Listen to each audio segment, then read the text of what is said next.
നമസ്കാരം, JB ജംഗ്ഷനിലേക്ക് സ്വാഗതം. ഇന്ന് നമ്മുടെ അതിഥി ആരായിരിക്കണം? നമ്മുടെ മലയാള സിനിമയിലെ 3.5 പതിറ്റാണ്ട് കാലത്തെ സാന്നിധ്യം, വെറും സാന്നിധ്യമല്ല, നിറസാന്നിധ്യം. കഥ, തിരക്കഥ, സംവിധാനം, അഭിനയം. ബാലചന്ദ്ര മേനോനെ നമുക്ക് JB ജംഗ്ഷനിലേക്ക് സ്വാഗതം ചെയ്യാം. ശ്രീ ബാലചന്ദ്ര മേനോൻ, എന്തോ മനസ്സിലിങ്ങനെ വിങ്ങിക്കൊണ്ടിരിക്കുകയാണല്ലോ. സന്തോഷം. പക്ഷേ 36 വർഷമായി, അത് ഒറ്റയ്ക്ക്. ഈ 36 വർഷം കഴിഞ്ഞ് ഞാനിവിടെ ഇരിക്കുമ്പോഴും എന്നോട് കുറച്ച് കാര്യങ്ങൾ ചോദിക്കാനുള്ള കൗതുകം ബ്രിട്ടാസിനുണ്ട്. അത് പറയാനുള്ള ഒരു ഉന്മേഷം എനിക്കുണ്ട്. എനിക്ക് എപ്പോഴും ഉണ്ട്. താങ്കളെ കാണുമ്പോൾ എനിക്ക് ചോദ്യങ്ങൾക്കൊരിക്കലും ലോഭം ഉണ്ടായിട്ടില്ല. അതിന് ധാരാളിത്തം കൊണ്ടാണ് ഞാൻ വീർപ്പൂട്ടാറ്. എന്താ കാരണം എന്ന് വെച്ചാൽ, ഇത്രത്തോളം ചോദ്യങ്ങൾ അഭിമുഖീകരിക്കേണ്ട ഒരു സിനിമാ പ്രവർത്തകൻ ഒരു പക്ഷേ നമ്മുടെ ഈ കാലഘട്ടത്തിൽ ജീവിച്ചിരിക്കുന്നില്ല. എന്താ കാരണം എന്ന് വെച്ചാൽ, ഞാനത് വിശദീകരിക്കാം. ഇത്രത്തോളം വ്യത്യസ്തമായിട്ടുള്ള ഭാവതലങ്ങൾ, തീക്ഷ്ണമായിട്ടുള്ള അനുഭവങ്ങൾ, സന്തോഷത്തിൻ്റെ, സന്താപത്തിൻ്റെ, ദുഃഖത്തിൻ്റെ, രോഷത്തിൻ്റെ, അങ്ങനെ എല്ലാ വികാരങ്ങളുടെയും പല പല തലങ്ങൾ ഇത്രത്തോളം തിങ്ങിക്കൂടിയ ഒരു സിനിമാ പ്രവർത്തകനെ ഞാനിപ്പം കാണുന്നില്ല. അതിൽ ഞാൻ എല്ലാ അഭിമുഖങ്ങളും ഞാൻ പറഞ്ഞിട്ടുണ്ട്. എൻ്റെ ജീവിതത്തിൽ ഒരു സിനിമ സാക്ഷാത്കരിക്കുക എന്നുള്ളത് എൻ്റെ ജീവിതത്തിലെ ഏറ്റവും വലിയ ആഗ്രഹമായിരുന്നു. അതിനപ്പുറം ഞാൻ ആഗ്രഹിച്ചിട്ടില്ല. ഇത്രയും ഞാനായത് ഇതായിരിക്കുന്ന എൻ്റെ പ്രേക്ഷക ശക്തിയാണ്. 36 വർഷം കഴിഞ്ഞിട്ട് എനിക്ക് പറയാനുള്ള ഒരു കാര്യം കേൾക്കാനും ഈ യുവതലമുറയിൽപ്പെട്ട ചെറുപ്പക്കാർ വന്നിരിക്കുന്നതിൽ എനിക്ക് വലിയ അഭിമാനമുണ്ട്, കടപ്പാടുണ്ട്, സന്തോഷം. ലക്ഷക്കണക്കിന് പ്രേക്ഷകർ ടെലിവിഷന് മുമ്പിൽ തീർച്ചയായിട്ടും താങ്കളെ കാത്തിരിക്കുക. തീർച്ചയായിട്ടും ഞാൻ പ്രേക്ഷകർ ഉദ്ദേശിച്ച അവരിലൂടെ ഇതിൻ്റെ പ്രേക്ഷകർ തന്നെയാണ്. മേനോൻ ചേട്ടാ, ഇവിടെ എന്തോ ഇടനെഞ്ചിലെന്തോ 3-4 വരികൾ ഇങ്ങനെ വിങ്ങി നിൽക്കുന്നു എന്ന് എനിക്ക് തോന്നുന്നു. എൻ്റെയോ? സ്വാഭാവികമാണ്. ഈ എന്താ പറയുക, തെങ്ങ് കയറ്റം ശീലമായ ആൾക്കാർ, എനിക്ക് പണ്ടൊരു ഫാമൊക്കെ ഉണ്ടായിരുന്നു. അപ്പോൾ ഒരു തേങ്ങ ഇട്ട് കഴിയുമ്പോൾ എന്താ തേങ്ങ എടുത്ത് മാറ്റി വെച്ച്, അത് നിനക്കുള്ള തേങ്ങ, ഇതോ അത് ഏണിക്കുള്ള തേങ്ങ സാർ പറയും. അപ്പോൾ ഏണിക്കൊരു തേങ്ങയുണ്ട്. അപ്പോൾ എന്നെ ഇൻ്റർവ്യൂവിന് വിളിക്കുന്ന എല്ലാവരുടെ അടുത്തും എന്നെ ഇൻ്റർവ്യൂവിന് വിളിക്കുകയാണെങ്കിൽ എനിക്കൊരു 4 വരി പാട്ട് തരണമെന്ന് പറയാറുണ്ട്. അപ്പോൾ അതുകൊണ്ട് അതാണ് തിങ്ങി നിൽക്കുന്നതെന്ന് സംശയിക്കുന്നതിൽ യാതൊരു രീതിയിലുള്ള തെറ്റിന് 4 8 അധികമായാൽ ശരി വരട്ടെ. 4 വലിയൊരു ഇടവേളയ്ക്ക് ശേഷം ശ്രീ ബാലചന്ദ്രൻ മേനോൻ, ആ പേരിൻ്റെ ഒരു മുഴക്കമുണ്ട്, ഒരു ഇരമ്പലുണ്ട്. എനിക്ക് വലിയ ബുദ്ധിമുട്ടാണ് പേര്. എന്തുപറ്റി? ആരംഭം മുതൽ ഞാൻ അനുഭവിക്കുന്ന പ്രയാസമുണ്ട്. എന്നെ ഇഷ്ടപ്പെടുന്ന ആൾക്കാർ എന്നെ ഒന്ന് കാണും, ചേട്ടാ ഒരു ഓട്ടോഗ്രാഫ്, നല്ലത് വരട്ടെ, എന്തെളുപ്പോ എന്ന് ബാലചന്ദ്ര മേനോൻ. പക്ഷേ ഇഷ്ടമുള്ള ആൾക്കാർ ചിലർ ബാലു എന്ന് വിളിച്ചു, ചന്ദ്രേട്ടാന്ന് വിളിച്ചു, അങ്ങനെ പല പല പേരുകളും താങ്കൾ വിളിച്ചു. ചുരുക്കപ്പേര് വിളിക്കുന്ന എനിക്കിഷ്ടം. ഏത് പേരാണ് താങ്കൾക്ക് ഇഷ്ടം? ആരെ വിളിക്കുന്നത്, ആരെ എന്ത് വിളിക്കുന്നു നോക്കിയിട്ടാണ് താങ്കൾക്ക് ഇഷ്ടം? തീർച്ചയായിട്ടും ഒരാളെ വിളിക്കുന്നത്, ഇപ്പം ഞാൻ ബ്രിട്ടാസിനെ വിളിക്കുന്നത് ഒരു രീതിയിലാണ്, ബ്രിട്ടാസിൻ്റെ ഭാര്യ വിളിക്കുന്ന വേറെ രീതിയിലാണ്, ബ്രിട്ടാസിൻ്റെ കാമുകി ഉണ്ടെങ്കിൽ വിളിക്കുന്ന വേറെ രീതിയിലാണ്. അപ്പോൾ എന്നെ കുറ്റപ്പെടുത്തരുത്. അപ്പോൾ താങ്കൾക്ക് ഏറ്റവും ഇഷ്ടം കാമുകി വിളിക്കുന്നതാണോ? എന്നെ ഇഷ്ടപ്പെടുന്ന അഭ്യുദയകാംക്ഷ വിളിക്കുന്ന എനിക്ക് ഇഷ്ടം. അവരെന്നെ ബാലേട്ടാന്ന് വിളിക്കും. അവരുടെ ബാലേട്ടനായിരിക്കാൻ വലിയ ഇഷ്ടം എനിക്ക്. ബാലേട്ടൻ കുഴപ്പമില്ലല്ലോ. ഈ വികാരം വരുന്നു, ബാലേട്ടാന്ന് വിളിക്കുമ്പോൾ ഈ വികാരം വരും. കുഴപ്പമില്ല, പറഞ്ഞോളൂ. ഞാൻ 4 വർഷം മുമ്പ് താങ്കളെ ഇൻ്റർവ്യൂ ചെയ്തു. എനിക്കിപ്പോഴും താങ്കളുടെ മുഖം എൻ്റെ മനസ്സിലുണ്ട്. എന്താ കാരണം എന്ന് വെച്ചാൽ, അന്ന് രോഷം, സങ്കടം, വിഷമം, ഫ്രസ്ട്രേഷൻ, പക, ഒരുപാട് വികാരങ്ങൾ, ഈ വികാരങ്ങൾക്കായിരുന്നു മുൻതൂക്കം. എന്തൊക്കെയോ സംഭവിക്കുന്നു, അല്ലെങ്കിൽ പ്രതീക്ഷയ്ക്കത്ത് ജീവിതം മുമ്പോട്ട് പോകുന്നില്ല. അതിൻ്റെ എല്ലാ ഫ്രസ്ട്രേഷൻസും ശ്രീ ബാലചന്ദ്ര മേനോൻ്റെ മുഖത്ത് പ്രതിഫലിച്ചിരുന്നു. ഇന്ന് താങ്കൾ കടഞ്ഞെടുത്ത് സ്ഫുടം ചെയ്ത് സ്വന്തം സമാധാനം സ്ഥാപിച്ചു. ഞാൻ പറഞ്ഞത് ശരിയാണോ ശ്രീ ബാലചന്ദ്ര മേനോൻ? ശരിയല്ല എന്ന് പറയാൻ പറ്റില്ല. കാരണം ബ്രിട്ടാസ് ഉദ്ദേശിക്കുന്ന ആ ഒരു ഇടവേള എൻ്റെ ജീവിതത്തെ സംബന്ധിച്ച് എനിക്കൊരു പിഴിച്ചിലായിരുന്നു. ജീവിതം എന്താണെന്ന് എന്നെ പഠിപ്പിച്ചൊരു പ്രത്യേക ഘട്ടമായിരുന്നു. അതിൽ നിന്ന് ഉരുത്തിരിഞ്ഞ് ഞാൻ പുറത്തു വന്നപ്പോൾ ഇത്രയേ ഉള്ളൂ ജീവിതമെന്ന് മനസ്സിലാക്കിയപ്പോൾ എൻ്റെ മനസ്സിന് സമാധാനവും ശാന്തിയും കിട്ടി. ഞാനൊരു ചെറിയ കാര്യം വളരെ പെട്ടെന്ന് പറയട്ടെ. ഇതുമായിട്ട് അനുബന്ധപ്പെട്ടാണ്. ഞാൻ ഹൈദരാബാദിൽ സുഖമില്ലാതിരുന്ന സമയത്ത് മലയാള സിനിമയിൽ മിനിമം ആർക്കും അധികം ഉപകാരം ചെയ്തിട്ടില്ലെങ്കിലും ഞാൻ ഉപദ്രവം ചെയ്തിട്ടുള്ള ആളല്ല. പക്ഷേ എനിക്കൊരു പ്രത്യേക ഘട്ടത്തിൽ ഞാൻ ഒന്ന് ഇടറിയതോ അല്ലെങ്കിൽ may be in commercial terms out of lime light എന്ന് പറയാം നമുക്ക് തൽക്കാലം. ആ വെളിച്ചത്തിൽ നിന്ന് ഞാൻ അല്പം ഒന്ന് പുറത്തായപ്പോൾ എന്നെ വേദനിപ്പിക്കുന്ന രീതിയിൽ ഒരുപാട് പരാമർശങ്ങൾ പലയിടത്തു നിന്നുണ്ടായത് മുഖതാവിൽ ഞാൻ മനസ്സിലാക്കി. ഞാൻ പരദോഷണം വിശ്വസിക്കുന്ന ആളല്ല, ഒരിക്കലുമല്ല. എൻ്റെ മനസ്സ് വല്ലാതെ പതറി. അപ്പോൾ ഞാനും ഭാര്യ മാത്രമേ ഉള്ളൂ. ഹൈദരാബാദിലൊരു ഫ്ലാറ്റ് ഞങ്ങളിരിക്കുകയാണ്. അപ്പോൾ എന്നും കേരളത്തിൽ നിന്നുള്ള ഫോൺ കോൾ, ഒരു പക്ഷേ കേരളത്തിലെ ടി വി അത് പൂർത്തിയാക്കുന്നതിന് മുമ്പ് ഞാൻ ഇടപെടട്ടെ? ബൈ ഓൾ മീൻസ് വരട്ടെ. ഒരു ചോദ്യമുണ്ട്. സൗഹൃദങ്ങൾക്ക് വളരെയധികം വിലമതിക്കുന്ന ആളാണ് മേനോൻ, എനിക്കറിയാം. അതുകൊണ്ടാണല്ലോ നമ്മളെ ഈ സൗഹൃദം 45 ദിവസം നീണ്ടുപോയത്. ഒരുപാട് സുഹൃത്തുക്കളെ മേനോൻ സഹായിച്ചിട്ടുണ്ട്. ഇതിൽ പലതും ഞാൻ ദൃക്സാക്ഷിയാണ്. പക്ഷേ മേനോനൊരു ഈ പറഞ്ഞ പോലെ ഒരു മോശപ്പെട്ടൊരു സമയം വന്നപ്പോൾ ഇവരിൽ പലരും മേനെ തിരിച്ചു കൊത്തിയതായിട്ട് എനിക്കറിയാം. അതിനും ഞാൻ സാക്ഷിയാണ്. മേനോനും ഇക്കാര്യം അറിയുകയും ചെയ്യാം. മേനത് മാനസിക വളരെ വിഷമം ഉണ്ടാക്കിയിട്ടുണ്ട്. പക്ഷേ ഇപ്പോൾ തിരിഞ്ഞു നോക്കുമ്പോൾ മേനോന് അവരോട് പൊറുക്കാൻ കഴിയുമോ? താങ്കൾ വളരെ അടുത്ത മിത്രമാണ് ശ്രീ ആർ ഗോപിനാഥ്. 8ാം ക്ലാസ്സിൽ പഠിക്കുന്ന കാലം പോലെ എനിക്കറിയാം. താങ്കൾ പറഞ്ഞു തുടങ്ങിയത് വേണം ഇനി മുഴുമിക്കാം എന്ന കാരണത്തിൽ അദ്ദേഹം കൂടി ചോദിച്ചിട്ടുണ്ട്. താങ്കൾ പറഞ്ഞു തുടങ്ങിയ കാര്യങ്ങൾ ഇനി വേണേൽ പൂർത്തിയാക്കാം. അതെ, അതിലേക്ക് വരിക. അപ്പോൾ ഗോപി എന്ന് പറയുന്നത് 8ാം ക്ലാസ് മുതൽ പരിചയമുള്ള എൻ്റെ ഒരു സ്കൂൾ മിത്രമാണ്. 9ാം ക്ലാസ്സിൽ പഠിക്കുന്ന സമയത്താണ് ഞാൻ മണിയൻപിള്ള അഥവാ മണിയൻപിള്ള എന്ന് പറയുന്ന സിനിമയുടെ തിരക്കഥ തയ്യാറാക്കുന്നത്. ഈ തിരക്കഥ സ്വന്തം കൈപ്പടയിൽ ആദ്യം പകുത്തി എഴുതിയത് ഗോപിയാണ്. എത്രയോ വർഷം കഴിഞ്ഞ സിനിമ ഉണ്ടായത്. പോട്ടെ, അവശേഷിക്കുന്ന അപൂർവം സുഹൃത്തുക്കളിലൊന്ന്. എൻ്റെ ഏറ്റവും കൂടുതൽ ചിത്രങ്ങളിൽ സഹസംവിധാനം വർക്ക് ചെയ്തതും ഗോപിയാണ്. അതൊരു പക്ഷേ ഒരു റെക്കോർഡായിരിക്കും മലയാള സിനിമയിൽ. ഒരു പടത്തിൽ അസിസ്റ്റൻറ്റും അടുത്ത പടത്തിൽ ബോസുമായി പോകുന്ന കാലഘട്ടമാണിത്.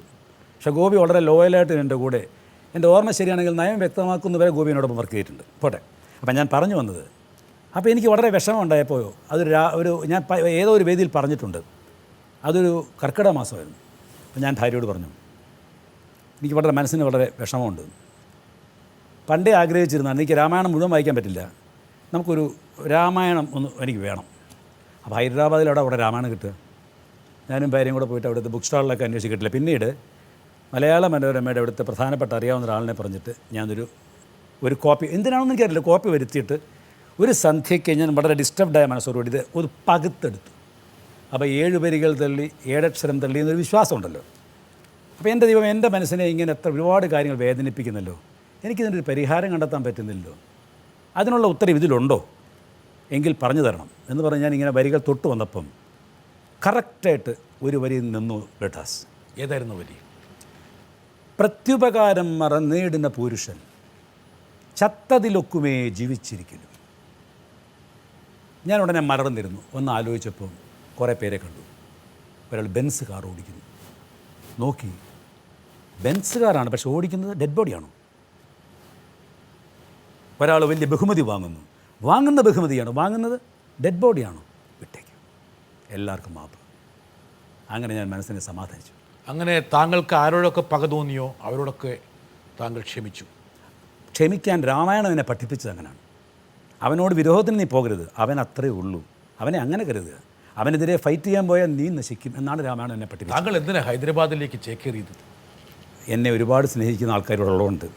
ഞാൻ ലേക്ക് ഷോർ ഹോസ്പിറ്റലിൽ സുഖമില്ലാതിരുന്ന സമയത്ത് എന്നെ സ്നേഹിക്കുന്നുണ്ടാവാം, എങ്കിലും നമ്മളെ സ്കാനിങ്ങിനൊക്കെ കൊണ്ടുപോകുമ്പം ഈ മൊബൈൽ ക്യാമറകളുടെ തിരക്ക് ഭയങ്കരം.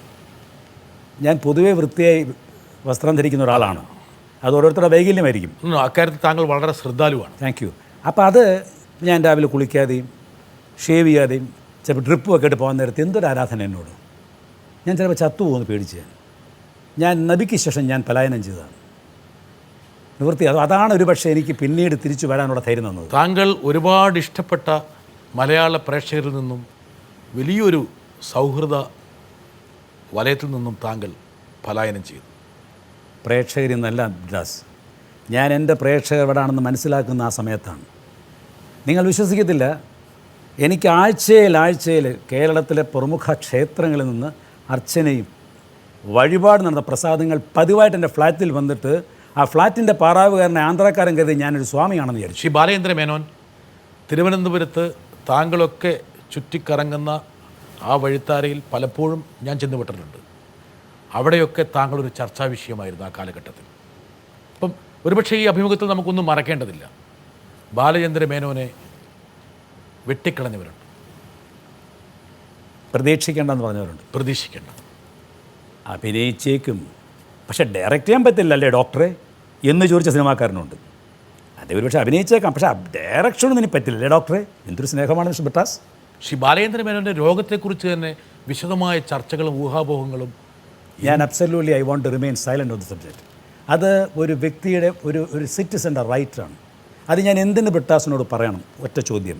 അത് പറഞ്ഞാൽ ബട്ടാസ് എനിക്ക് എന്ത് ചേരുവ തരും? രണ്ടാമത്തെ ചോദ്യം. അതിന് ഉത്തരവുണ്ട് ഞാൻ പറയും. ചില അടുത്ത സുഹൃത്തുക്കൾ പറഞ്ഞു, എന്തിനാണ് ശ്രീ മേനോൻ ഇങ്ങനെ അത് രഹസ്യമാക്കി വെക്കുന്നത്?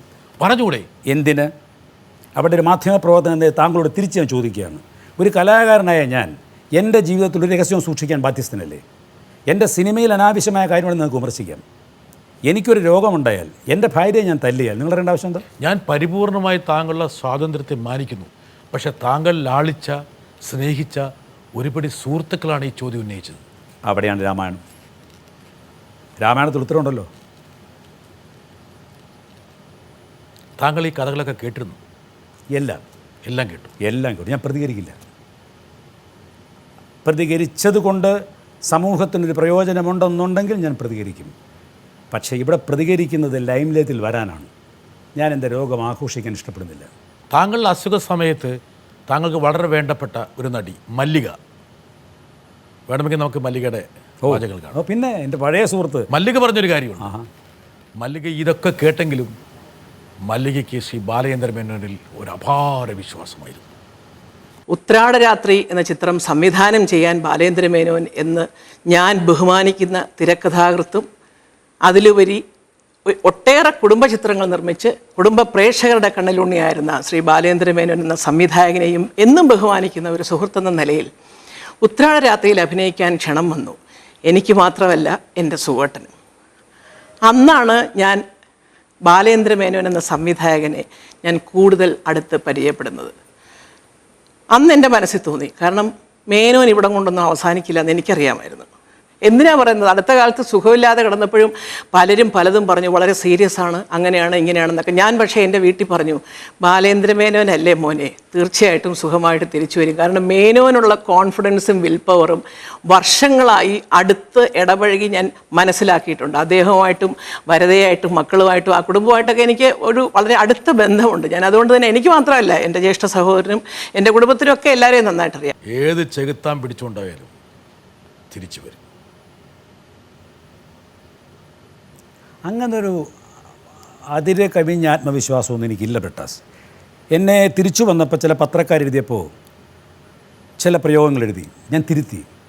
വിധിയെ തോൽപ്പിച്ച്, മരണത്തെ തോൽപ്പിച്ച്, അതൊന്നും ശരിയല്ല. ഞാൻ വിധിക്കും മരണത്തിനും വിധേയനാണ്. പിന്നെ ചവിട്ടി മെതിക്കാമെന്ന് കരുതി വന്നാൽ അവസാന നിമിഷം വരെ ഞാനൊരു ഫൈറ്ററാണ്. And why should I be a loser in that game? Because I am all alone. 36 years ഏകനാണ്. ആരും സഹായിച്ചിട്ടില്ല എന്ന് ഞാൻ പറയുന്നില്ല, പക്ഷേ അടിസ്ഥാനപരമായിട്ട് ഏകനാണ്.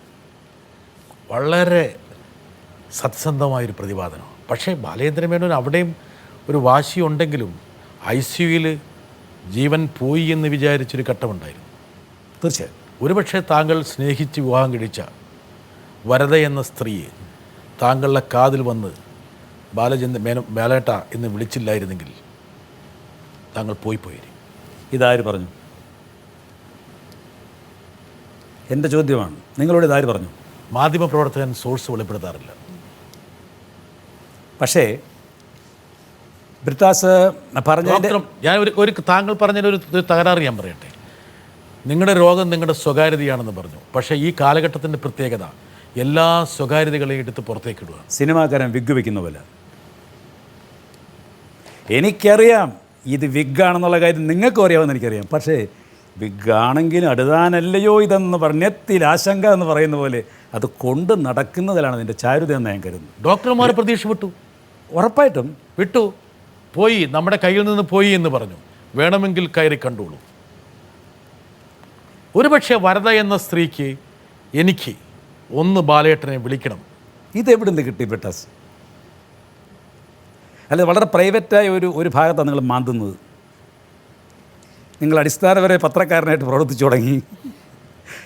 വളരെ ശരിയാണ്. എന്താ വെച്ചാൽ എനിക്കൊരു ഒരു ക്യാമറയുടെ മുമ്പിലും പറയാത്തൊരു കാര്യം ഞാൻ പറഞ്ഞു. അത് ബിക്കോസ് എനിക്കതിൻ്റെ പിന്നിൽ ഒരു സന്ദേശം പറയാനുണ്ട്. അതുകൊണ്ട് മാത്രം. അതുകൊണ്ടാണ് ഞാൻ എന്തെങ്കിലും സമൂഹത്തിന് പ്രയോജനം ഞാൻ പറയും. ഒരു പീരീഡ് ഡോക്ടർ ഫിക്സ് ചെയ്യണം. Either this side or that side. ഇത് ഞാൻ എഴുതിയ അമ്മയാണ് സത്യമെന്ന് പറയുന്ന ആദ്യ ആത്മകഥാപരമായ പുസ്തകത്തിൽ അറിയാതെ ഞാനന്ന് എഴുതി. എൻ്റെ ആ ഒരു ബാലചന്ദ്ര മേനോൻ രീതിയിലുള്ള ചിന്തയിൽ ഇനി ഡോക്ടർ പറയട്ടെ എന്ന് പറഞ്ഞിട്ട് നമ്മുടെ മനഃശാസ്ത്രജ്ഞനായ PM മാത്യു വെല്ലൂരിനെ കൊണ്ട് എൻ്റെ സിനിമകളുടെ മനഃശാസ്ത്രപരമായൊരു ലേഖനം എഴുതി വാങ്ങിച്ചു. അതിന് കൊടുത്ത ടൈറ്റിൽ ഇനി ഡോക്ടർ പറയട്ടെ. അതൊരു നമ്പറായിരുന്നു. അന്നൊരു പണ്ണിങ് വിത്ത് വേർഡ്സ് ആയിരുന്നു. അതെൻ്റെ ജീവിതത്തിൽ സംഭവിച്ചു. ഒരു 48 മണിക്കൂർ മാറ്റി നിർത്തിയിട്ട് എൻ്റെ ഭാര്യയെടുത്ത് വളരെ തന്ത്രപരമായിട്ട് ഡോക്ടർ പറഞ്ഞു, 48 മണിക്കൂർ നമ്മളൊന്ന് ഒബ്സർവ് ചെയ്യണം. അപ്പോൾ എൻ്റെ ഭാര്യ ചിന്തിക്കുന്നില്ലല്ലോ. അപ്പോൾ ഡോക്ടർ ഇപ്പം എന്താ പിന്നെ ഉദ്ദേശിക്കുന്നത്? മറ്റൊന്നുമല്ല, പ്രത്യേകിച്ച് നമുക്കൊന്നും ചെയ്യാനില്ലിപ്പോൾ. നമ്മളെല്ലാം ചെയ്തിട്ടുണ്ട്. ഈ 48 മണിക്കൂറിനകത്ത് അദ്ദേഹം തിരിച്ചു വരണം. അവരും വരുന്നില്ലെന്നല്ല പറയുന്നത്. നമുക്ക് ആ കെമിസ്ട്രിക്ക് വേണ്ടി വെയിറ്റ് ചെയ്യണം. അപ്പോൾ അവൾക്ക് ഭയം ഉണ്ടായില്ല. പിന്നെ ഡോക്ടർ ഉരുളുന്നു. പിന്നെ മക്കളൊക്കെ എവിടെയാണ്? അപ്പോൾ പിന്നെ മകൻ ഹൈദരാബാദിലാണ്. ഇവിടെ ആരാ? എറണാകുളത്ത് ബന്ധുക്കളായിട്ട്. എൻ്റെ വീടൊക്കെ ഇവിടെ തന്നെയാണ്. മകൻ വലിയ തിരക്കിലാണോ? ഇല്ല, മകൻ വന്നോട്ടെ. അച്ഛൻ സുഖമില്ലായിരിക്കില്ല, ഒരു പക്ഷേ ഉണരുമ്പോൾ കാണണമെന്ന് പറഞ്ഞാലോ. അവിടെ മുതൽ എൻ്റെ ഭാര്യയ്ക്കൊരു ചെറിയ പേടി തുടങ്ങി. അതിൽ ഞാൻ എൻ്റെ ഭാര്യയെ ബഹുമാനപൂർവ്വം ഞാൻ നമസ്കരിക്കുകയാണ്. ഒരിട പോലും ആർക്കും അവളുടെ ധൈര്യത്തെ സംശയിക്കാൻ ഇടം കൊടുക്കാതെ അവൾ പിടിച്ചു തന്നു. ആ സമയത്ത് എൻ്റെ മലയാള സിനിമയിലെ സുഹൃത്തുക്കളെല്ലാം ദൂതന്മാർ മുഖേന, നേരിട്ടല്ല, സംഘടനകൾ ദൂതന്മാർ മുഖേനയൊക്കെ എന്ത് സഹായം വേണം എല്ലാവരും വന്നു കേട്ടോ. പക്ഷേ എനിക്ക് സ്ട്രിക്റ്റായിട്ട് ഒരു വിസിറ്റേഴ്സിനെ അപ്പം അനുവദിക്കാത്തതുകൊണ്ട് പലരും വന്നവരെല്ലാം തിരിച്ചു പോകേണ്ടി വന്നു. നമ്മുടെ കരുണാകരൻ്റെ മകൻ മുരളീധരൻ വന്നന്വേഷിച്ചിട്ട് അദ്ദേഹത്തിന് കാണാൻ പറ്റിയതൊക്കെ ശരിയാണ്. എല്ലാവരും എന്നെ സ്നേഹിച്ചു തന്നെ വന്നു. പക്ഷേ ഈ പീരീഡിനുള്ളിൽ ഡോക്ടർക്കൊന്നും പറയാനൊക്കാതെ നടന്നപ്പോൾ എൻ്റെ മകൻ വന്നു ഹൈദരാബാദിൽ നിന്ന്. അപ്പോൾ മകനകത്ത് കയറി കണ്ടിട്ട്, അപ്പോൾ ഈ ഡോക്ടർമാർ മിസ്റ്റർ ബാലചന്ദ്രമേനോൻ എന്നൊക്കെ കുലുക്കി വിളിക്കുന്നത് എൻ്റെ ഭാര്യയും മകനും കാണുകയാണ്. ഞാനൊന്നും അറിയുന്നില്ല. വിശ്വസിക്കത്തില്ല മിസ്റ്റർ ബ്രിട്ടാസ്. ഇവരെ എൻ്റെ ഭാര്യ നോക്കിയിട്ട് ഞാൻ പറഞ്ഞില്ലേ നമുക്ക് വെയിറ്റ് ചെയ്യാമെന്നുള്ളതും കൃഷ്ണ ഗോപാലകൃഷ്ണൻ ഡയലോഗ് എഴുതിയിട്ടുണ്ട് ഞാൻ. ഇതൊക്കെ നിങ്ങൾ ചിന്തിക്കണം. ഇത് കഴിഞ്ഞാൽ ഒന്നുകിൽ ഞാൻ ഹോസ്പിറ്റലിൻ്റെ മുമ്പിൽ കൂടെ ഇറങ്ങും, അല്ലെങ്കിൽ പിറകെ കൂടെ പോകും. അപ്പടത്തിലെ ഡയലോഗാണ്. എല്ലാവരും പറ്റി. ഇതെല്ലാം ഇത് കഴിഞ്ഞപ്പോഴാണ് ഓർക്കുന്നത് ഞാൻ. എൻ്റെ ഭാര്യ എൻ്റെ മകൻ്റെ തോന്നി, എടാ ഞാനൊന്ന് അച്ഛനെ വിളിക്കാം. അമ്മ എന്തായി പറയുന്നത്? നീ മിണ്ടായിരിക്കും, ഞാൻ അച്ഛനെ വിളിക്കാം, ഞാൻ വിളിച്ച അച്ഛൻ കേൾക്കും. അപ്പോൾ എൻ്റെ മകൻ IT ആണ്. അപ്പോൾ അവൻ കുറച്ച് അപ്ഡേറ്റഡാണ് എൻ്റെ പേഴ്സണാലിറ്റി. അപ്പോൾ അമ്മ വളരെ എമോഷണൽ ആകരുത്. ഡോക്ടേഴ്സ് വിളിച്ചിട്ട് എഴുന്നേക്കാത്തതാണ് എൻ്റെ അച്ഛൻ അമ്മയെ വിളിച്ചാൽ കേൾക്കാൻ പോകുന്നത്. ഇല്ല, അവർ വിളിച്ചാൽ അച്ഛൻ കേൾക്കില്ല, പക്ഷെ ഞാൻ പറഞ്ഞാൽ കേൾക്കും എന്ന് പറഞ്ഞ് എൻ്റെ ഭാര്യ എൻ്റെ അടുത്ത് വന്നിട്ട്, ചന്ദ്രേട്ടാ കുഴപ്പമൊന്നുമില്ല കേട്ടോ, ഡോക്ടർമാർ പറഞ്ഞു എല്ലാം ഓക്കെയാണ്, കണ്ണ് തുറന്ന് നമുക്ക് ഇവിടുന്ന് പോവാം. ഈ പറഞ്ഞ വരികൾ ഞാൻ ശരിക്കും കേട്ടിരിക്കുന്നു Brittas. Can you believe it? അതുകൊണ്ടാണ് ഇതാര് പറഞ്ഞു എന്ന് ഞാൻ ചോദിച്ചത്. ഇതിൻ്റെ ഭാര്യയ്ക്ക് മാത്രം എന്ന കാര്യമാണ് ഞാൻ പറഞ്ഞത്. ഞാനത് പൂർണ്ണമായും കേട്ടു, പക്ഷേ എനിക്ക് തിരിച്ചു പറയാൻ പറ്റുന്നില്ല. അതിൻ്റെ കൂട്ടത്തിൽ ഞാനൊന്ന് പറഞ്ഞു. അതിൻ്റെ കൂട്ടത്തിൽ എനിക്ക് പറയാനുള്ള സന്ദേശം അതാണ് കേൾക്കേണ്ടത്. നമ്മൾ പലപ്പോഴും ബോധമില്ലാതെ കിടക്കുന്ന ആൾക്കാരുടെ അടുത്ത് നിന്നിട്ട് സ്വത്ത് ചിലപ്പോൾ ഡിവൈഡ് ചെയ്യരുത്. താങ്കൾ അക്ഷരാർത്ഥത്തിൽ മുകളിൽ പോയി തിരിച്ചു വന്ന ആളാണ്. പറയുക ശ്രീ ബാലേന്ദ്രൻ മേനോൻ ഇതൊക്കെ മനസ്സിലേക്ക് വീണ്ടും മനനം ചെയ്തെടുക്കുമ്പോൾ ഒരുപക്ഷെ എന്താ തോന്നണേ? എല്ലാം പോയി, കയ്യിൽ നിന്ന് പോയി, വിട്ടു. അല്ല അവിടെ ഒരു എനിക്കത് ഞാനിതും പറഞ്ഞത് എൻ്റെ മെയിൻ പറച്ചിൽ എടുക്കരുത് ബട്ടാസ്. ഇതുപോലെ ഒരുപാട് ആൾക്കാർ ഇനി അനുഭവിക്കാൻ പോവാണ്. അവർക്ക് എനിക്ക് തരാൻ പറ്റുന്ന സന്ദേശം, അതായത് ഹൈദരാബാദിലേക്ക് ഞാൻ പോകാൻ നിർബന്ധിതനായി ഞാൻ പറഞ്ഞല്ലോ. കാരണം എനിക്ക് ഇവിടെ നിന്ന് പറ്റില്ലെന്ന് മനസ്സിലായി, ബോധ്യമായി. ഇരിക്കാൻ പറ്റില്ല.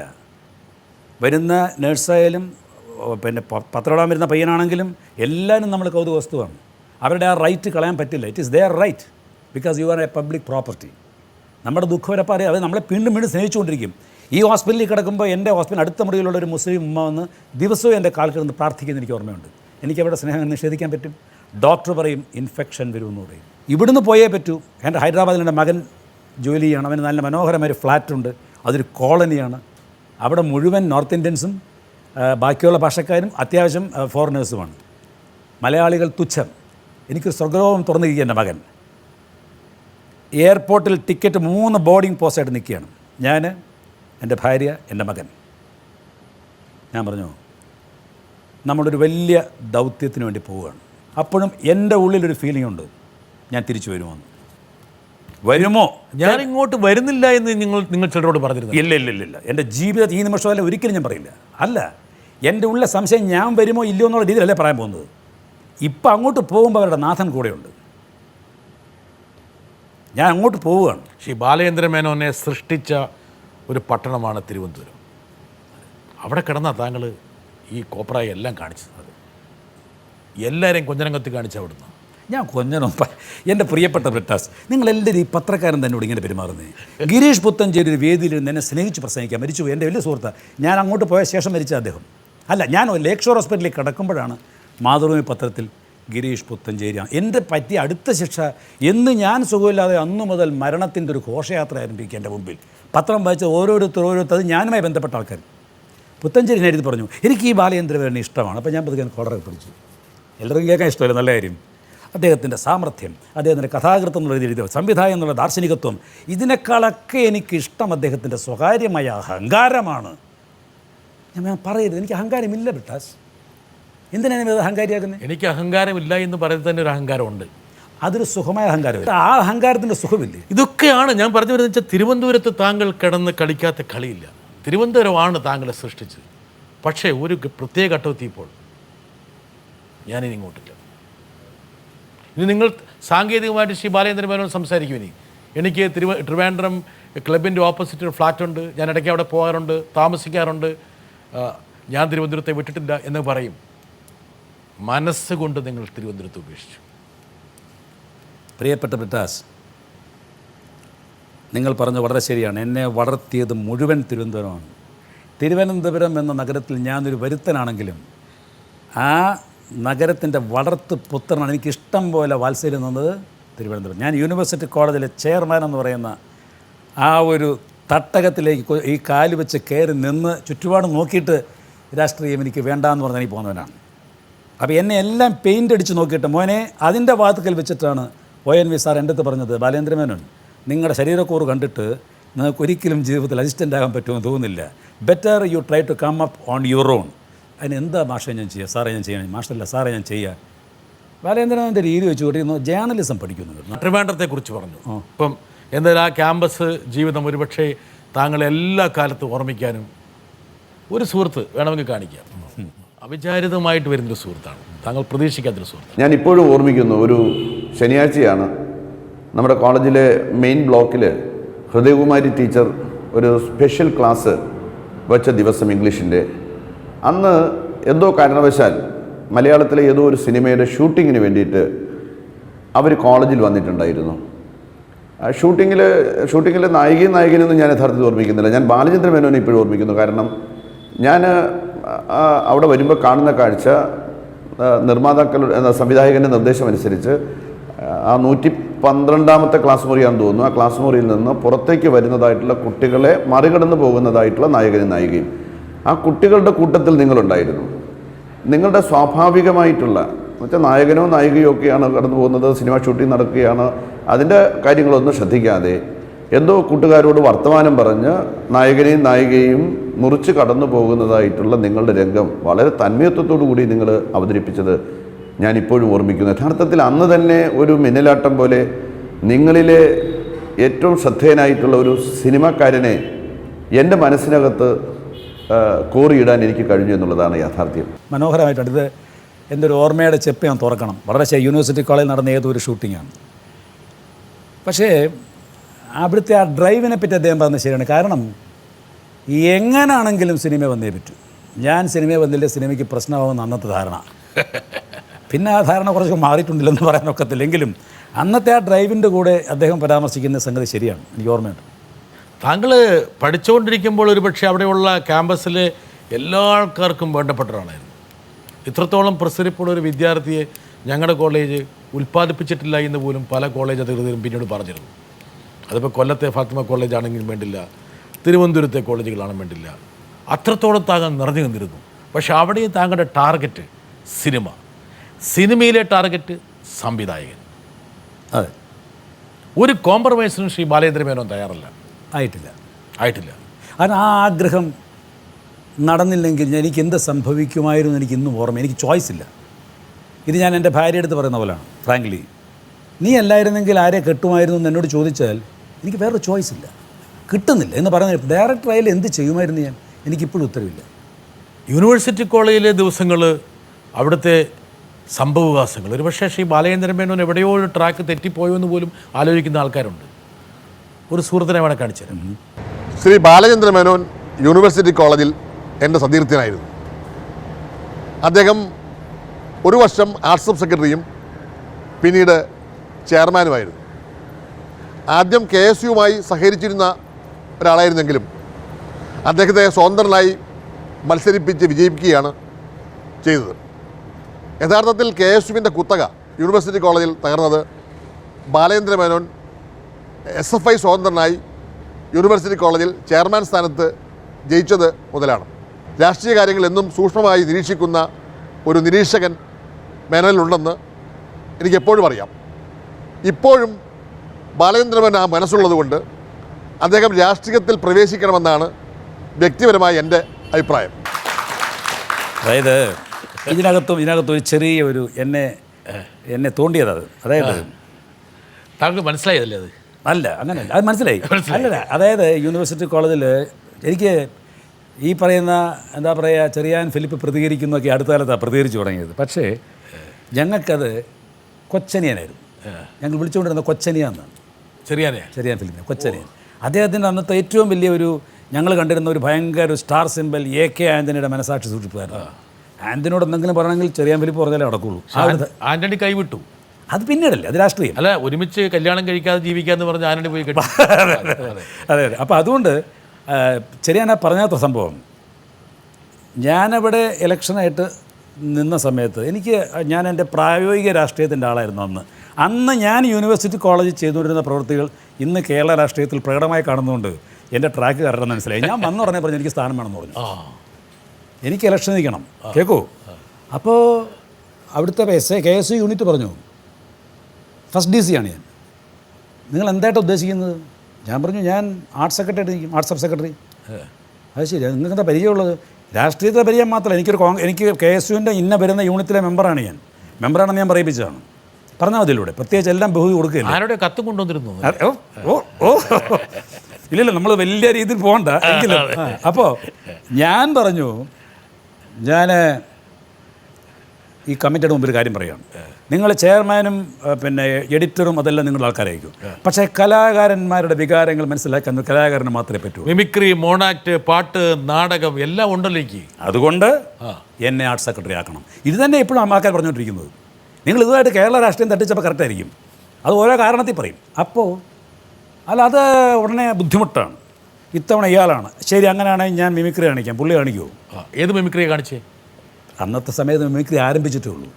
അന്ന് നമുക്ക് സ്ഥിരം സ്റ്റോക്ക് ആൾക്കാരൊക്കെ ഉണ്ട്. ഇപ്പോൾ അതുകൊണ്ട് ഉടനെ അടുത്ത ചോദ്യം ഒന്ന് കാണിക്കുമെന്നാണ്, അതുകൊണ്ട് ഞാൻ നേരത്തെ പിൻവാങ്ങുക. അപ്പോൾ അത് കഴിഞ്ഞ ഉടനെ നിങ്ങൾക്ക് പാടാൻ സാധിക്കുമോ? ഇല്ല, ഞാൻ പാടും. ഞാൻ എഴുതും. അപ്പോൾ ഇതൊന്നും ചെയ്യാത്ത നിങ്ങൾ നിൽക്കുകയും അന്ന് എനിക്കറിയത്തില്ല സുഹൃത്തെ രാഷ്ട്രീയത്തിന് യോഗ്യത വേണ്ട എന്നുള്ള കാര്യം. അത് പിന്നെ പഠിച്ചത്, അന്നത്തെ അറിവില്ലായ്മ സംസാരിച്ചതാണ്. അങ്ങനെ തർക്കം മൂത്തപ്പോൾ ഭരണപക്ഷത്തെ ഒരു പ്രധാനപ്പെട്ട നേതാവ്, അദ്ദേഹം ഇപ്പോഴും ജീവിച്ചിരിപ്പുണ്ട്, ഞാൻ പേര് പറയില്ല, അങ്ങനെ ഒറ്റയ്ക്ക് നിന്നവനൊന്നും ഇവിടെ അങ്ങനെ ഒരു ക്യാപിറ്റൽ ഡാഷുമായിട്ടില്ല. അവരൊക്കെ പിന്നീട് താങ്കളോട് സഹകരിച്ചല്ലോ എന്ന് പറഞ്ഞപ്പോൾ ഞാനൊരു സിനിമാ സ്റ്റൈലിൽ തിരിഞ്ഞിട്ട് പറഞ്ഞു, എന്നാൽ എന്തെങ്കിലുമൊക്കെ ഒന്നായിട്ട് നമുക്കിനി കാണാമെന്ന് പറഞ്ഞ് ഞാൻ യൂണിവേഴ്സിറ്റി ചെറിയാൻ ഫിലിപ്പ് പറഞ്ഞ 3rd ഇയറിൽ വർഷങ്ങളായിട്ട് നിലനിന്നിരുന്ന ആധിപത്യം KSUവിൻ്റെ മാറ്റി സ്വതന്ത്രനായിട്ട് ബാലചന്ദ്ര മേനോൻ എന്ന പേരിൻ്റെ പിന്നാലെ SFIക്കാർ പൂർണ്ണ അവരുടെ സപ്പോർട്ടുണ്ടാ ജയിച്ചല്ലേ, ജയിക്കില്ല ഉറപ്പാണ്. സ്ഥാനമാനങ്ങൾക്ക് വേണ്ടി അത്ര ഭ്രമമായിരുന്നു. അല്ല, അന്നത്തെ അറിവില്ലായ്മ. രാമായണം പിന്നെ പഠിപ്പിച്ചു പലതും, ഇതിലർത്ഥമില്ല. പക്ഷേ രാമായണം വായിക്കുന്നവരെ താങ്കൾ അങ്ങനെയായിരുന്നു. ആവാമല്ലോ, അങ്ങനെ വേണമല്ലോ, ജീവിതത്തിന് പല ഘട്ടങ്ങൾ വേണ്ടേ. നമ്മൾ ജീവിതത്തെ കാണുന്ന നമ്മുടെ കാഴ്ചപ്പാട് പോകും തോറും മാറിക്കൊണ്ടിരിക്കുമല്ലോ. നിസ്സാര സംഭവം പറയട്ടെ, ഒരു കിടാവ് പ്രസവിച്ചിട്ട് കഴിയുന്നൊരു കിടാവ് എന്തൊരു ഓട്ടോ ആ പറമ്പിൽ കിടന്നു, തള്ളക്കിടാവിന് ഒന്നും വല്ല ആവശ്യമുണ്ട്, ഇത്ര ഓടേണ്ട കാര്യം എന്താ, പുല്ലങ്കെടുത്ത് നിന്നാൽ പോരെ. അത് ഈ ചെറുപ്പക്കാരോടും നമ്മൾ ചോദിക്കും, ഇവനെന്തിനാപ്പം മുടി ഇങ്ങനെ ചെയ്യുന്നത്, അവിടെ നിന്ന് നിറം വെപ്പിക്കുന്നത്, അത് നമുക്ക് തോന്നുന്നില്ലേ, അവർക്കിപ്പോൾ ഇഷ്ടം അത്, അവരുടെ ആ കൊച്ചിഷ്ടത്തിൽ ആ സിനിമ നിലനിൽക്കുന്നത്. എന്തായാലും യൂണിവേഴ്സിറ്റി കോളേജ്, അതിനുശേഷം ഹ്രസ്വകാലം മാധ്യമപ്രവർത്തനം, നാന, ശ്രീ പ്രേം നസീറിന് ഇൻ്റർവ്യൂ ചെയ്യാൻ പോകുന്നു, ഇതൊക്കെ നമുക്ക് പെട്ടെന്ന് അങ്ങോട്ട് പോകാം.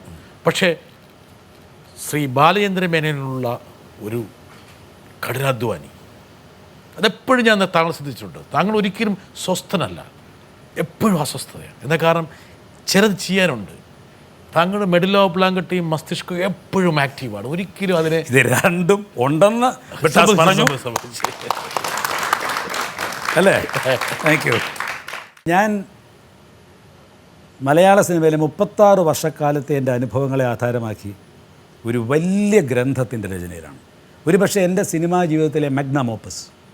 അതൊരു നിസ്സാര പുസ്തകമല്ല, വരാൻ പോകുന്ന തലമുറയ്ക്ക് എന്താണ് സിനിമയെന്ന് പറഞ്ഞു കൊടുക്കുന്ന ഒരു ഗൈഡൻസിൻ്റെ സഹായം ചെയ്യുന്ന എൻ്റെ അനുഭവങ്ങളുടെ ഒരു പരമ്പര ഒരു പുസ്തകമായിട്ട് ഞാൻ പ്രസിദ്ധീകരിക്കുക. എല്ലാവരുടെയും സഹകരണം എനിക്ക് വേണം കേട്ടോ. എല്ലാവരും ഓരോ കോപ്പി വാങ്ങിക്കണം. നമ്മുടെ നാട്ടുകാരുടെ കുഴപ്പം, ഞാനൊരു പുസ്തകം എഴുതി ഒരു കോപ്പി തരണമെന്ന് പറയും, അത് പറ്റത്തില്ല, വാങ്ങിക്കണം, പൈസ കൊടുത്തു വാങ്ങണം. അപ്പോൾ അതിൽ ഒരുപാട് കൊച്ചു രഹസ്യങ്ങൾ ഞാൻ ഒതുക്കി വെച്ചിട്ടുണ്ട്. 8ഉം 9ഉം പഠിക്കുന്ന സമയത്ത് വർക്കലയിൽ, ഞങ്ങളന്ന് ഇടവാല താമസിക്കുന്നത്, അപ്പോൾ ഒരു വാർത്ത വരുന്നു, ഷൂട്ടിംഗ് വരുന്നു എന്നാണ്. 1967 ഘട്ടമാണ് ഞാൻ പറഞ്ഞത്. നിങ്ങളുടെയൊക്കെ ഡേറ്റ് ഓഫ് ബർത്ത് ഒന്ന് അന്വേഷിച്ചേക്കണേ പെട്ടെന്ന്. എന്നിട്ട് ഇങ്ങനെ വരുന്നു, ഷൂട്ടിങ്ങാണ്, എവിടെ, വർക്കലേ, ആര് വരുന്നു, നസീർ ശീലം വരുന്നു. ഇപ്പം ചിലപ്പോൾ കൊച്ചു പിള്ളേരൊക്കെ എന്നെ ബാലചന്ദ്രമേനോൻ എന്ന് വിളിക്കുമ്പം ചിലപ്പോൾ എന്നൊരു മൂരാച്ചി അളകും പേര് വിളിക്കുന്നു. പക്ഷെ ഞാൻ പണ്ടങ്ങനെ വിളിച്ചുകൊണ്ടിരുന്നേ, നസീർ ശീലം വരുന്നു, കാണണമല്ലോ എൻ്റെ സൈക്കിൾ. അപ്പോൾ എൻ്റെ അച്ഛൻ സമ്മതിക്കില്ല, ഷൂട്ടിങ്ങൊക്കെ കാണാൻ എൻ്റെ ജീവിതം തീർന്നു. റേഷൻ കട്ടിയും ഞാൻ ഗോപിയുടെ ചങ്ങാത്തം പിടിച്ച് ഗോപിയുടെ വീട്ടിൽ അപ്പം നല്ലൊരു ഷർട്ടില്ല, ഷൂട്ടിങ് കാണാൻ പോയില്ലേ, അവൻ്റെ ഒരു ഷർട്ട് എൻ്റെ ഓർമ്മ ശരിയാണെങ്കിൽ നനഞ്ഞു കിടന്നതെടുത്ത് പിന്നെ ഫാൻ്റെ താഴെ വെച്ചിട്ട് ഉണക്കി തേച്ച് റെഡിയാക്കി ഇട്ടിട്ട് സൈക്കിളിൽ ചവിട്ടി ഞങ്ങൾ എന്താ പറയുക വർക്കല ഗസ്റ്റ് ഹൗസ് വെച്ചിരുന്നപ്പോൾ ഒരു സ്ഥലത്ത് ഒരു പടത്തിൻ്റെ ഷൂട്ടിങ്, ഭയങ്കര ക്രൗഡ്. ആ ക്രൗഡിനിടയിൽ കൂടെ നമ്മൾ കയറിച്ച് നോക്കിയപ്പം കൺമുമ്പിൽ കാണുകയാണ് പ്രേം നസീർ, തൊട്ടടുത്ത് ഷീല. നോക്കിയപ്പോൾ 2 പേരും മുണ്ടും ഷർട്ടും വസ്ത്രവും, പക്ഷേ നസീർ സാറിൻ്റെ മുണ്ട് വെളുപ്പല്ല, അത് വേറൊരു കളർ. അതെനിക്ക് കൗതുകം ഉണ്ടാക്കി, എന്താ സംഭവം ഇത്. ഇപ്പോൾ ബ്ലാക്ക് ആൻഡ് വൈറ്റ് സമയത്ത് നമ്മൾ ഒരിക്കലും വെള്ള വസ്ത്രം ഉപയോഗിക്കില്ല, because of the glare problem. അപ്പോൾ അതുകൊണ്ട് ഒരു ഓഫ് വൈറ്റ് അല്ല, അത് അതിനേക്കാൾ കുറച്ച് കടുപ്പമുള്ള ടോണിലെ വസ്ത്രം ധരിക്കത്തുള്ളൂ. ഇപ്പം ഞാൻ കാണുന്ന രംഗം, നസീർ സാറ് ഒരു കോഫിയോ ചായയോ കുടിക്കുന്നു, അടുത്ത് ഷീല ഇങ്ങനെ ഇരിപ്പുണ്ട്. ഇവരെന്തോ തമാശയിൽ വർത്താനം പറഞ്ഞ നസീർ സാർ ഇങ്ങനെ കാപ്പികൾ കുടിച്ചിട്ട് ചിരിയൊക്കെ ചിരിച്ചിട്ട് ഈ കുടിച്ചതിൻ്റെ ആ ഗ്ലാസ് ഷീലയ്ക്ക് കൊടുത്ത് ഷീല ഏതോ വാങ്ങിച്ച് ഷീല കുടിക്കുന്നു. അപ്പം ഞാൻ അയ്യേ എന്നറിയാൻ പറഞ്ഞു പോയി, നോക്കി ഇവരെന്നെ. അപ്പം എൻ്റെ ഉള്ള ധാരണ, അയ്യോ അതൊരാൾ കുടിച്ചതിൻ്റെ ബാക്കി കുടിക്കാമോ, നല്ല കുട്ടിയായിട്ട് വളർത്തി വെച്ചേക്കുക വീട്ടിൽ, ഇവർ ചെയ്യാമോ, അല്ലെ നസീറിൻ്റെ ബാക്കി ശീല കുടിക്കേ. എനിക്ക് അതിനപ്പുറം കാര്യങ്ങൾ അപ്പോൾ ഉണ്ടെന്നൊന്നും എനിക്ക് അറിഞ്ഞുകൂടല്ലോ, അവരുടെ അടുപ്പം എനിക്കറിയത്തില്ലല്ലോ. അങ്ങനെ ഞാൻ തള്ളി നോക്കി കൂട്ടത്തിൽ കേൾക്കാം. അത് എൻ്റെ ഈ വെപ്രളം കൂടെ നസീർ സാർ ഇങ്ങനെ വിളിച്ചാണ്. ഞാൻ ഓടി കഴിഞ്ഞു, എന്താണ് ചിരിച്ചത്, ഈ പടത്തിൻ്റെ ഡയറക്ടർ ആരാ, എൻ്റെ ചോദ്യം. ഈ പടത്തിൻ്റെ ഡയറക്ടർ ആരാ ഇങ്ങനെ വെച്ചത്, ഈ പടത്തിൻ്റെ ഡയറക്ടർ ആരാ. സാർ ഇങ്ങനെ നോക്കി തന്നെ. പക്ഷെ തോട്ടാൻ നിങ്ങളിങ്ങോട്ട് വരണം, നിങ്ങൾക്കൊരു വലിയ ഫാനുണ്ട് ഇവിടെ. JD തോട്ടാൻ. പടത്തിൻ്റെ പേര് വിവാഹം സ്വർഗത്തിൽ. എൻ്റെ ഓർമ്മ ശരിയാണെങ്കിൽ, തെറ്റാണ് ക്ഷമിക്കുക. ആ പുള്ളിയെ കണ്ടപ്പോൾ first impact of A director, എൻ്റെ പുസ്തകത്തിലുണ്ട് കേട്ടോ, ഞാൻ പറയാം. First impact of A director, white shirt, white pant, white cap. എന്താ മനസ്സിൽ? അല്ല, ഞാനും ഷീലേക്ക് പോയിട്ട് വന്നിട്ട് അദ്ദേഹത്തെ ഞങ്ങളൊന്നും കാണണ്ടേ, ഏതാ ഡയറക്ടറെന്ന് വെച്ചു. അതെ, പുള്ളിയുടെ തലയിലിരുന്ന തൊപ്പിയെടുത്തിൻ്റെ തലയിൽ ഇങ്ങനെ വെച്ചു. അതൊരു നിമിഷമാണ്. ഒരു ക്യാമറ അടുത്തുണ്ടായിപ്പോയി. അദ്ദേഹമായിട്ട് എനിക്കൊരു ബന്ധമില്ല, പിന്നെ കണ്ടിട്ടില്ല. ഞാൻ സിനിമാ രംഗത്ത് വരുമ്പോഴേക്കും അദ്ദേഹം സിനിമയിൽ നിന്ന് പോവുകയും ചെയ്തു. ബാലചന്ദ്ര മേനോൻ എന്നുള്ള സിനിമാ സംവിധായകൻ്റെ ആദ്യ വിത്ത് അവിടെ പാകപ്പെട്ടു. ആ സാധനം എനിക്ക് എൻ്റെ ബുക്കിൽ എഴുതാതിരിക്കാൻ പറ്റുമോ?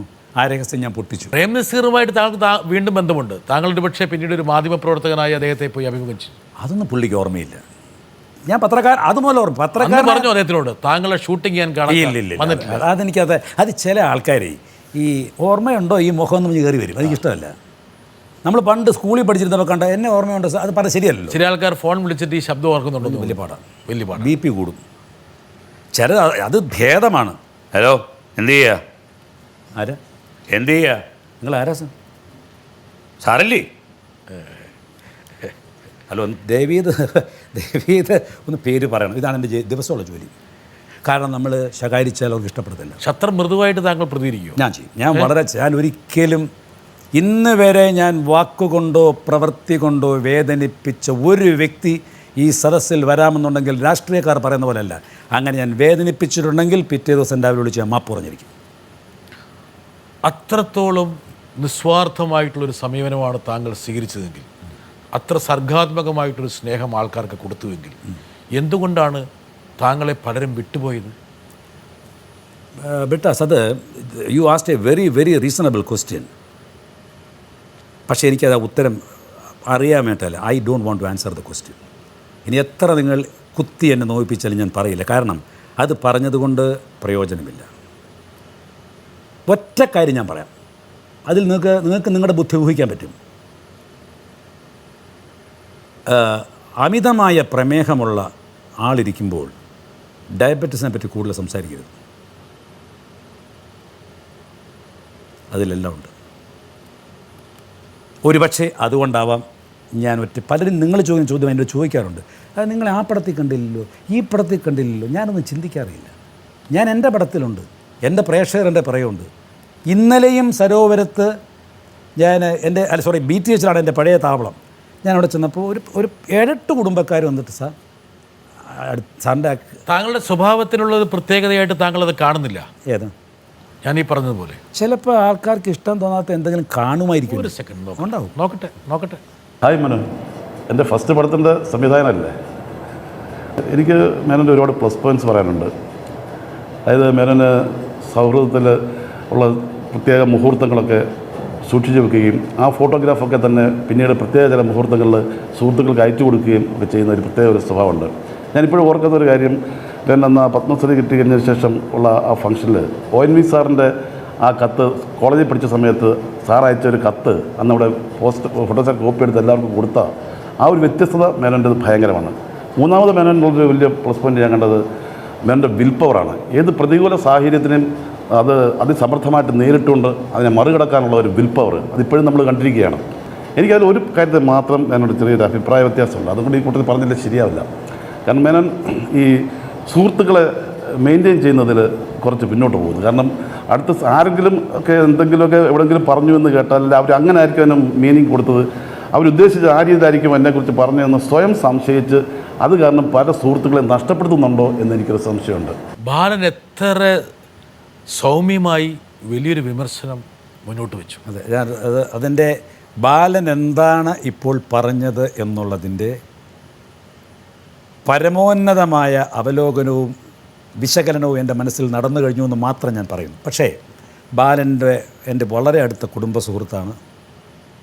എൻ്റെ കല്യാണം കഴിഞ്ഞിട്ട് ഞാൻ എൻ്റെ ഭാര്യയും കൊണ്ട് ഇങ്ങനെ നമ്മളെന്താ പറയുക, താലി കെട്ടിയിട്ട് ഇങ്ങനെ കൈ പിടിച്ച് നടക്കും.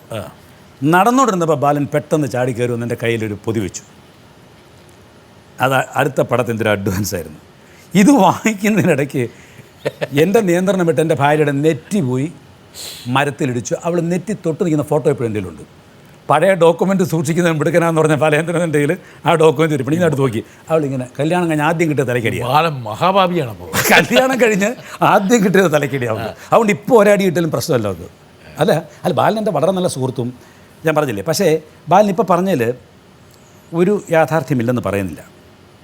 കാരണം ചിലപ്പോൾ ഞാൻ അങ്ങനെ ആരെങ്കിലും ഒരു പക്ഷേ മനസ്സുകൊണ്ട് അകൽച്ചയിൽ നിർത്തിയിട്ടുണ്ട് എന്നുണ്ടെങ്കിൽ അവർ അത് അർഹിക്കുന്നതല്ല എന്നുണ്ടെങ്കിൽ അത് കാലം തെളിയിക്കട്ടെന്ന് എനിക്ക് പറയാനൊക്കെ ഉള്ളൂ. എന്നെ സംബന്ധിച്ച് എൻ്റെ മനസാക്ഷി എന്നോട് പറഞ്ഞ രീതിയിൽ ഞാൻ എൻ്റെ മാനസികമായ കാഴ്ചപ്പാട് ചില മാറ്റങ്ങൾ വരുത്തിയിട്ടുണ്ട്. അതെനിക്ക് ആവശ്യമാണ്, അതുകൊണ്ടാണ്. അല്ല പക്ഷേ ബാലൻ്റെ അഡ്വൈസ് ഞാൻ സ്വീകരിക്കുന്നു. I will be careful here after. അതൊരു ഒരു വാണിംഗ് ആണ്, ഒരു സൂചനയാണ്. ആ സൂചന എവിടം വരെ എത്തുമെന്ന് ഞാൻ നോക്കാം. ആരെങ്കിലും എന്തെങ്കിലും എപ്പോഴെങ്കിലും പറഞ്ഞിട്ടുണ്ടെങ്കിൽ അവർ ഉദ്ദേശിക്കാത്ത അർത്ഥതലങ്ങൾ കൊടുത്ത് അത് മനസ്സിൽ പെരുക്കി അവരോട് ശത്രുത കാണിച്ച് ആ സൗഹൃദം മുറിച്ചു കളയുന്ന എന്തോ ഒരു വൈറസ് ഈ മേനോൻ എന്ന് പറഞ്ഞ ആളുടെ ഉള്ളിലുണ്ട്. നെട്ടാസ്, എനിക്ക് അറിയാവുന്നതാണെങ്കിൽ ഞാൻ പറയും. എനിക്ക് എൻ്റെ ഒരു പ്രോബ്ലം ഞാൻ നേരത്തെ പറഞ്ഞല്ലോ, ഞാനൊരു പച്ച മനുഷ്യൻ. എൻ്റെ ഏറ്റവും വലിയൊരു പ്രോബ്ലം ഞാൻ നിങ്ങളുടെ മുമ്പിലും എൻ്റെ വീട്ടിലൊക്കെ തന്നെ പ്രശ്നം തന്നെയാണ്. അതെനിക്ക് തോന്നുന്നു ഒരു കാര്യം, എനിക്ക് ചില നിഷ്കർഷകളുണ്ട്. 5 തവണയെങ്കിലും ഒരു ദിവസം ഭാര്യയുമായിട്ട് തർക്കിക്കുകയും വഴക്കിടുകയും ചെയ്തില്ലെങ്കിൽ താങ്കൾ സ്വസ്ഥതയില്ല. വഴക്കുദ്ദേശിക്കുന്നത് അതിൻ്റെ ഇൻവെർട്ടർ കോമയിൽ അല്ല, ഇൻവെർട്ടർ ആ വഴക്കില്ല നമ്മുടെ ജീവിതമില്ല. അതിൻ്റെ അല്ല, ഈ ചില കാര്യങ്ങൾ ഞാൻ ചുരുക്കി പറയാം. Either have efficiency or have obedience. എൻ്റെ ജീവിതത്തിൽ ഏറിയതാണ്.